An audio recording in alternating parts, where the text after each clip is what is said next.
అదే RTV app వార్తల్ని క్షణాల్లో చదివే అవకాశం ఉంటుంది. ఒక న్యూస్ పేపర్, ఒక టెలివిజన్ ఛానల్ మీ చేతుల్లో ఎప్పుడూ ఉంటాయి. 18వ తేదీన ఎలక్షన్ నోటిఫికేషన్ రాబోతా ఉంది. ఇప్పటికే మరి రాష్ట్రంలో యుద్ధ వాతావరణం నెలకొనింది. ఇప్పటికే ఎన్నికల ప్రచారంలో హేమీలుగా మరి అన్ని పార్టీల క్యాండిడేట్లు కూడా దూసుకుపోతూ ఉన్నారు. ఇంకా కొన్ని చోట్ల క్యాండిడేట్లకు కొన్ని పార్టీలు డిక్లేర్ చేయలేదు. కానీ ఈ నియోజకవర్గంలో 3 ప్రధాన పార్టీల క్యాండిడేట్లను డిక్లేర్ చేయడం జరిగింది. మరి కాంగ్రెస్ పార్టీ తరఫున మధు గారిని, మరి బీజేపీ తరఫున రఘునందన్ రావు గారిని, అదేవిధంగా టీఆర్ఎస్ తరఫున వెంకటరామరెడ్డి గారిని, వీళ్ళ ముగ్గురిని కూడా డిక్లేర్ చేయడం జరిగింది. నేను ఇన్ఛార్జిగా ఒక్కటే చెప్పదలుచుకున్నాను, ఇది ఒక ప్రత్యేకమైనటువంటి పార్లమెంట్ స్థానము. ఎందుకంటే ఇక్కడ ముఖ్యమంత్రి చంద్రశేఖరరావు గారి నియోజకవర్గం ఉంది. అదే పద్ధతిలో మరి ట్రబుల్ షూటర్గా పేరు పొందినటువంటి హరీష్ రావు గారి నియోజకవర్గం కూడా ఉంది. మరి ఇది ఒక సవాలుగా తీసుకొని ఈ మెదక్ను మరి గెలుపు బాటలో తీసుకెళ్లడానికి మా కార్యకర్తలు, నాయకులు, వేదిక మీద ఉన్న మేము పెద్దలందరం కూడా దీన్ని గెలిపించి రేవంత్ రెడ్డి గారికి గిఫ్ట్గా ఇస్తామని చెప్పి ఈ వేదిక మీద నో క్లాప్స్ ప్లీజ్, ఇది మన బహిరంగ సభ కాదు. ఎందుకంటే గత 9.5 సంవత్సరాల కాలంలో ఏవైనా అవినీతి అక్రమాలు అన్ని చోట్ల జరిగాయి. అంతటికంటే ఎక్కువ జరిగింది ఎక్కడ అంటే ఈ పార్లమెంటరీ కాన్స్టిట్యున్సీలో.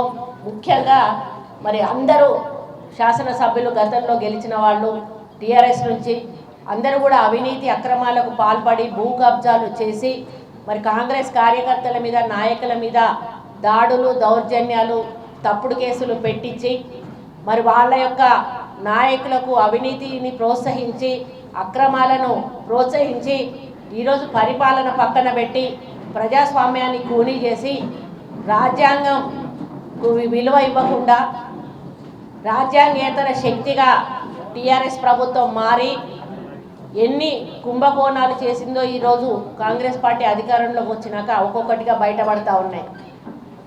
తెలంగాణ సోనియమ్మ ఇచ్చింది తెలంగాణ ప్రజల బాగు కోసం అయితే కేవలం టీఆర్ఎస్ పార్టీ నాయకులు, కార్యకర్తలు, వాళ్ళ పెద్దలు, కుటుంబ సభ్యులు మాత్రం కోట్ల రూపాయలతో బాగుపడ్డారు. ఇప్పటికే ఒకరు మరి శ్రీకృష్ణ జన్మస్థానానికి లిక్కర్ కేసులో వెళ్ళడం జరిగింది. అదే క్రమంలో ఇంకొక కేసు ఈరోజు ఫోన్ ట్యాపింగ్ కేసు కూడా ఇక్కడ నడుస్తున్న సమయంలో అందులో తీగలాగితే డొంకంతా కదిలినట్టుగా పెద్ద ఎత్తున ఒక్కొక్కరి పేర్లు కూడా మరి ఈరోజు మీడియా వాళ్ళ ద్వారానే మేము వింటున్నాం. మరి ఎంక్వైరీలో వస్తున్నాయని చెప్పి మరి ఎంతటి వాళ్ళైనా కూడా కేసీఆర్ మన రేవంత్ రెడ్డి సీఎం గారు ఒకటే మాట చెప్పారు, ఎవరిని కూడా విడిచిపెట్టేది లేదు. గతంలో అక్రమాలు చేసిన వాళ్ళు, అన్యాయాలు చేసిన వాళ్ళు, దందాలు చేసిన వాళ్ళు, ఇట్లాంటి మరి ప్రజా వ్యతిరేక కార్యక్రమాలు చేసిన వాళ్ళని ఎవరిని కూడా, ప్రజా ధనం దుర్వినియోగం చేసిన వాళ్ళు ఎవరిని కూడా విడిచిపెట్టమని చెప్పి రేవంత్ రెడ్డి గారు చెప్పారు.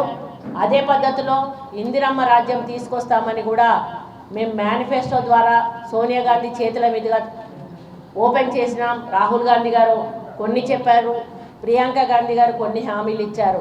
ఆ అన్నిటినీ కూడా ఈరోజు 5 గ్యారంటీలను మేము ఈరోజు అమలు చేసి ముందుకెళ్తున్న సమయంలో 100 రోజుల్లోపనే ఇంత మంచి పాలన అందిస్తున్న కాంగ్రెస్ పార్టీకి మంచి పేరు వస్తుంది ప్రజల్లో. మహిళలకు బస్సు ఈరోజు 500కే సిలిండరు, 200 యూనిట్ల కరెంట్ ఫ్రీ, ఇవన్నీ కూడా మహిళల ఇళ్లకు డైరెక్ట్గా వాళ్ళ జేబులోకి వెళ్ళేటువంటి పైసల్లాగా డబ్బులే అన్నట్టు అటువంటి అవకాశం ఇవ్వడం వలన మహిళల్లో ఈరోజు కాంగ్రెస్ పార్టీ మీద ఆదరణ, నమ్మకము, అభిమానము పెరిగిపోయింది.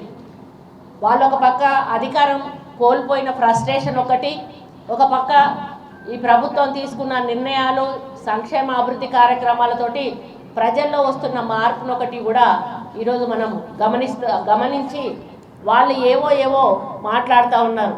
ఒక పక్కన కేటీఆర్ ఏం మాట్లాడుతున్నాడో తెలియదు. ఒక పక్క హరీష్ రావు గారు కూడా వచ్చి నిన్న మా వరంగల్లో ఇష్టం ఉన్నట్టుగా శ్రీహరిని తిట్టి వెళ్ళాడు. నేను ఒకటే అడుగుతా ఉన్నా హరీష్ రావు గారిని, ఈరోజు దొంగలతోటి కండువాలు కప్పించుకున్నారని చెప్తా ఉన్నారు.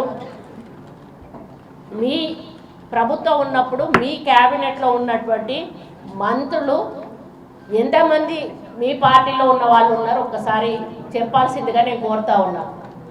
మీలో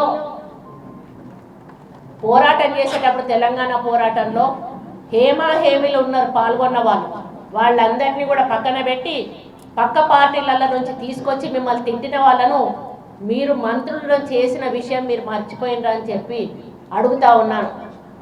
ఒక్కొక్కరుగా ఎవరైతే ఉద్యమకారులు ఉన్నారో వాళ్ళందరినీ కూడా బయటికి పంపించుకుంటూ వేరే పార్టీ నాయకులతోటి మీ యొక్క టీఆర్ఎస్ఓ బీఆర్ఎస్ఓ మనది ఇంకా క్లారిటీ లేదు వాళ్ళకి. ఒకసారి బీఆర్ఎస్ అంటారు, ఒక టీఆర్ఎస్ అంటారు. ఆ క్లారిటీ కూడా ప్రజలకు ఇవ్వాలి. అది ఎందుకంటే కేసీఆర్ మొత్తం దేశ రాజకీయాన్ని నేను నా చేతుల్లో తిప్పుతా అని చెప్పి ఫామ్ హౌస్లో ఈరోజు కూర్చున్నాడు. మరి అది చెప్పాల్సిన అవసరం ఉంది కూడా అని కూడా నేను డిమాండ్ చేస్తూ ఉన్నాను. ఇక కేసీఆర్ గారు ఈరోజు బయటకు వచ్చి ఓ అని చెప్పేసి రైతుల మీద బాగా ఆవేదన వ్యక్తం చేస్తూ ఉన్నారు. బాబు చాలా సంతోషం. కొండగట్టులో బస్సు యాక్సిడెంట్ అయ్యి ఎంతమంది చచ్చిపోతే మీ ఎమ్మెల్యేలు కానీ మీ మంత్రులు కానీ మీరు కానీ ఎవరన్నా వెళ్ళి పలకరించారా అని అడుగుతా ఉన్నా. మీ బిడ్డ ఒక మహిళలకు మీరు కనీసం ఒక మంత్రి పదవి కూడా ఇవ్వలేదు. ఆ రోజు బీసీ మహిళ మీకు గుర్తుకు రాలేదా అని అడుగుతా ఉన్నా. ఈరోజు జ్యోతిరావు పూలే గురించి ఆమె మాట్లాడింది. మరి అదేవిధంగా ఎన్నో అత్యాచారాలు చిన్న చిన్న పిల్లల మీద, ఎస్సీల మీద, ఎస్టీల మీద చంపేసి పడేస్తే ప్రభుత్వం నుంచి ఒక్క రూపాయి అయినా సహాయ సహకారాల మీద అందించారా? ఒక్కరైనా మీరు వెళ్ళి పలకరించారా అని చెప్పి నేను ఈ వేదిక మీద నుంచి అడుగుతా ఉన్నా. ఆ రోజు ప్రతిపక్ష పార్టీలు వాళ్ళకు అండగా ఉన్నాయి, ప్రజలు అండగా ఉన్నారు. కానీ ప్రభుత్వం నుంచి ఒక్క రూపాయి కాంపెన్సేషన్ కూడా అటువంటి కుటుంబానికి ఒక ఇల్లు ఒక జాగో పోయిన పిల్లలు ఎట్లాగో రారు, వాళ్ళకు ప్రభుత్వం భరోసా ఇచ్చిందని చెప్పి నేను అడుగుతా ఉన్నా. రైతులు ఆత్మహత్యలు చేసుకుంటే ఏ రోజన్నా కేసీఆర్ వెళ్ళి పలకరించాడా ఆయన ప్రభుత్వంలో అని అడుగుతా ఉన్నా. ఆ లెక్క కూడా తీయాల్సిన అవసరం ఉంది అని ఈ సందర్భంగా తెలియజేస్తా ఉన్నాను. ఇక్కడ రైతులకు ఒక్క రూపాయి నష్టపరిహారం ఇవ్వలేదు. వేరే రాష్ట్రంలో ఎక్కడో రైతులు చచ్చిపోతే తెలంగాణ డబ్బులు తీసుకుపోయి అక్కడ నష్టపరిహారం ఇచ్చినటువంటి ఘనత కేసీఆర్ అని సందర్భంగా నేను తెలియజేస్తా ఉన్నాను. కాబట్టి మొసలి కన్నీళ్లు గారుస్తూ ఈరోజు ఎంపీ ఎలక్షన్లు దృష్టిలో పెట్టుకొని ఎట్లాగో ఎమ్మెల్యే ఎలక్షన్లలో చావు తప్పి కన్నీళ్ళు ఉండబోయింది, అందరూ ఓడిపోయినరు, ఇంకా మాకు ఎట్లాగూ ప్రభుత్వం వచ్చే అవకాశం లేదు, బిడ్డ జైల్లోకి పోయింది, ఒక పక్క మానసిక వేదన. మరి ఈరోజు ఎంపీ స్థానాలన్నా గెలుచుకొని ఏదో ఒక మభ్యపెట్టి ప్రజలను మోసం చేసి మాయమాటలు చెప్పి గత 2 సార్లు ఎట్లా అధికారంలోకి వచ్చాడో అట్లా ఎంపీ స్థానాలనైనా గెలుచుకొని బీజేపీకి అమ్ముకొని ఎమ్మెల్యేలను ఎంపీలను బీజేపీకి అమ్ముకొని రేపు బిడ్డను విడిపించు అనేటువంటి కండిషన్లో కేసీఆర్ గారు ఈరోజు ఎంపీల కోసం తిరుగుతున్నాడనే విషయాన్ని ఈ సందర్భంగా నేను తెలియజేస్తూ ఉన్నాను. కాబట్టి ఈరోజు కుటుంబం కోసమే 2 సార్లు పరిపాలించారు. ఈరోజు మీరు ఎంపీల కోసం పోతున్నారు అంటే కుటుంబం కోసమే పోతున్నారు, ప్రజల కోసం మాత్రం కాదు అనేది నేను 100% నేను చెప్తా ఉన్నాను. నిజంగా మీరు పరిపాలన అనేది తెలిసిన వాళ్ళైతే ఈ 9.5 సంవత్సరాలు తెలంగాణను ఎక్కడికో తీసుకుపోవాల్సిన అవసరం ఉండేది. కానీ ఎక్కడికో తీసుకెళ్ళిపోయారు, కిందికి పైనకు తీసుకుపోయాల్సిన తెలంగాణ. ఈరోజు మేము ఎంత భారాన్ని మోయాల్సి వస్తుంది అంటే ఆయన చేసినటువంటి అప్పులైతేనేమి, ఆయన చేసినటువంటి లోటు బడ్జెట్లు అయితేనేమి, ఇవన్నీ కూడా అసెంబ్లీ ద్వారా మీకు అందరికీ కూడా నోటీసులోకి వచ్చున్నాయి. ఏది చూసినా కూడా ఈరోజు ఒక్క రూపాయి కూడా డబ్బులు పెండింగ్ ఉన్న బిల్స్ ఇచ్చేటువంటి పరిస్థితి ప్రభుత్వానికి లేదు. పొద్దున్న లేస్తే మాకు ఫోన్స్ వస్తూ ఉన్నాయి, ఈ వెనకాల ఉన్న సెక్యూరిటీ గార్డ్స్ వీళ్ళ సరెండర్ లీవ్స్ కానీ వీళ్ళ డ్రెస్కు సంబంధించిన బట్టల పైసలు కూడా దాదాపు 2 సంవత్సరాల నుంచి గత ప్రభుత్వం ఇవ్వలేదు. వీళ్ళ కూర్చోగానే చెప్తారు, మేడం ప్లీజ్ కొంచెం మాకు ఆ పైసలు ఇప్పేయండి మేడం అని. అంటే వాళ్ళకు ఒక క్వార్టర్ రిలీజ్ చేస్తూ ఉన్నారు, ఒక్కసారి రిలీజ్ చేసేటువంటి పరిస్థితి ఈరోజు ప్రభుత్వానికి లేదు. ఇటువంటి పరిస్థితుల్లో పార్లమెంట్ ఎన్నికల్లో మళ్ళీ మిమ్మల్ని మోసం చేయడానికి మభ్యపెట్టడానికి మేము ముందుకు వస్తూ ఉన్నాడు. కాబట్టి మెదక్ జిల్లా మెదక్ పార్లమెంటరీ సంబంధించినటువంటి ప్రజలకే కాదు తెలంగాణ రాష్ట్ర ప్రజలందరికీ కూడా నేను విజ్ఞప్తి చేస్తూ ఉన్నాను. ఈ మాయ మాటలు నమ్మకండి, ఈ మోసపూరితమైనటువంటి మాటలు నమ్మకండి. ఇప్పటికే 9.5 సంవత్సరాల కాలంలో మనం ఎంత నష్టపోవాలో అంత నష్టపోయినాం. ఈసారి మళ్ళీ వాళ్ళని గెలిపిస్తే వాళ్ళ ఎమ్మెల్యేలను బీజేపీకి అమ్మేస్తారు. కాబట్టి గత 9.5 ఏళ్ళు బీజేపీ ప్రభుత్వ పరిపాలన కూడా చూసాం. తెలంగాణలో ₹1 అభివృద్ధి కూడా చేసినటువంటి పాపాన మోడీ పోలేదు. ఇదే రఘునందన్ రావు మరి బీజేపీ ఎమ్మెల్యేగా దుబ్బాక నుంచి గెలిచినప్పుడు ఎన్ని హామీలు ఇచ్చాడో అందరికీ కూడా తెలుసు. మరి అప్పుడు ఒక్కటైనా కూడా ఆ హామీ నెరవేర్చుకున్నాడా? దుబ్బాక ప్రజలు ఆలోచించాలి, మీ పక్కన ఉన్న నియోజకవర్గాల ప్రజలకు కూడా చెప్పాలి అని చెప్తా ఉన్నాను. ఇంకా వెంకట్రామరెడ్డి గురించి మనం చెప్పాల్సిన అవసరం లేదు. ఒక ఐఏఎస్ ఆఫీసర్, ఒక ముఖ్యమంత్రి బిడ్డ కూర్చుంటే కాళ్ళు మొక్కి పబ్లిక్గా ఈరోజు కాళ్ళు మొక్కి ఎమ్మెల్సీ అయ్యి ఈరోజు మళ్ళీ ఎంపీగా నిలబడుతున్న అతని వ్యక్తిత్వాన్ని ఒక్కసారి ఆలోచించండి. అటువంటి వ్యక్తులను గెలిపిస్తే రేపు వెళ్ళి పొద్దున లేచి వాళ్ళ కాళ్ళు మొక్కే కార్యక్రమం ఉంటుంది, కానీ ప్రజలకు సేవ చేసే కార్యక్రమం ఉండదు అని సందర్భంగా తెలియజేస్తూ ఉన్నాను. కాబట్టి మధు గారు ప్రజల్లో ఉండేటువంటి వ్యక్తి. మొన్న ఆయన ఒకటే మాట చెప్పాడు, నేను ఆ పార్టీ నుంచి కాకుండా ఇండిపెండెంట్గా నిలబెడితే ఇంకా ఎక్కువ ఓట్లు వచ్చు అని చెప్పి. అంటే ఆయనకు వ్యక్తిగా ఒక గుర్తింపు ఉన్నది. కాకపోతే కొంత మిస్కమ్యూనికేషన్ వల్ల మొన్న జరిగిన ఎన్నికల్లో కొంత శ్రీను గారికి మధు గారికి మధ్యలో కొంత ఇబ్బందులు జరిగినా కూడా ఆ ఇబ్బందులు ముఖ్యం కాదు, మనకు పార్టీ ముఖ్యం, హైకమాండ్ ఆదేశం ముఖ్యం, రేవంత్ రెడ్డి గారి నాయకత్వాన్ని బలపరచడం ముఖ్యమని చెప్పి ఈరోజు వారు కూడా కదలి వచ్చి ఇందులో కూర్చొని వాళ్ళ నాయకులను కూడా తీసుకొచ్చి రేపు మధు గారి గెలుపు కోసం మా వంతు కృషిని అందిస్తామని చెప్పి వారు చెప్పడం జరుగుతుంది. అలాగే వేదిక మీద ఉన్న ఇన్ఛార్జీలందరికీ కూడా విజ్ఞప్తి చేస్తూ ఉన్నాను, ఈ రోజు నుంచి ఎవరు కూడా నిద్రపోవద్దు. దయచేసి ఎలక్షన్స్ అయి రిజల్ట్ వచ్చినప్పుడు మనం ఇక్కడ మెదక్ క్యాండిడేట్ను గెలిపించే వరకు కూడా మనం అహర్నిశలు పనిచేయాల్సిన అవసరం ఉందని చెప్పి చెప్తా ఉన్నాను. ఓవర్ కాన్ఫిడెన్స్లోకి ఎవ్వరు కూడా వెళ్ళొద్దు. మనము ఓడిపోతామేమో, గెలవాలి అన్నటువంటి పద్ధతిలోనే పోవాలి, కానీ మనం గెలుస్తూ ఉన్నాము ఇంకా మెజారిటీ కావాలన్నటువంటి ఆలోచన మనకు రావద్దు. కాబట్టి మీరు రాత్రింబవలు నాయకులను కార్యకర్తలను కోఆర్డినేషన్ చేసుకొని మీరందరూ కూడా ముందుకు నడిచి మీ నియోజకవర్గాల్లో మెజారిటీని పెంచే దిశగా వెళ్ళాలని విజ్ఞప్తి చేస్తూ ఉన్నాను. ఇక్కడున్న కార్యకర్తలు కూడా చెప్తా ఉన్నాను, మీరు కూడా ఆదమరవద్దు. మీరు ఆదమర్చితే నష్టం కలిగేది పార్టీకి. కార్యకర్తలు ఈరోజు మాకు చెట్టు కొమ్మలు, మేమైతే మీరు కూకటి వేళ్ళ లాంటి వాళ్ళు. మీరు వేళ్ళు గట్టిగా ఉంటేనే చెట్టు గట్టిగా ఉంటుంది. మేము కొమ్మలు లాంటి వాళ్ళం, కాబట్టి కాంగ్రెస్ పార్టీ చెట్టు లాంటిది. మీరు కూకటి వేళ్ళ లాంటి వాళ్ళు. మీరు గట్టిగా ఉన్నప్పుడే పార్టీ గట్టిగా ఉంటుంది, మేము గట్టిగా ఉంటాం. కాబట్టి మీరందరూ కూడా గట్టిగా పనిచేయాలని చెప్పి రిక్వెస్ట్ చేస్తూ ఉన్నాను.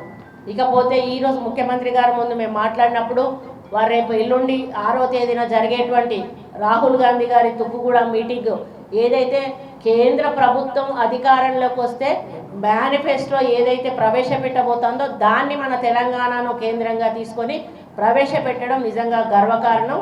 ఆ తుక్కుగూడ కార్యక్రమంలో మరి ఏ విధంగా మరి ఏ నియోజకవర్గాల నుంచి ఎంతమందితో మరి సభకు తరలించాలనే విషయం మీద కూడా వారు ఆదేశించడం జరిగింది. మీతో మాట్లాడిన తర్వాత మేము ఆ కార్యక్రమం కూడా మీటింగ్ పెట్టుకొని డిస్కస్ చేసుకోవడం జరుగుతుంది.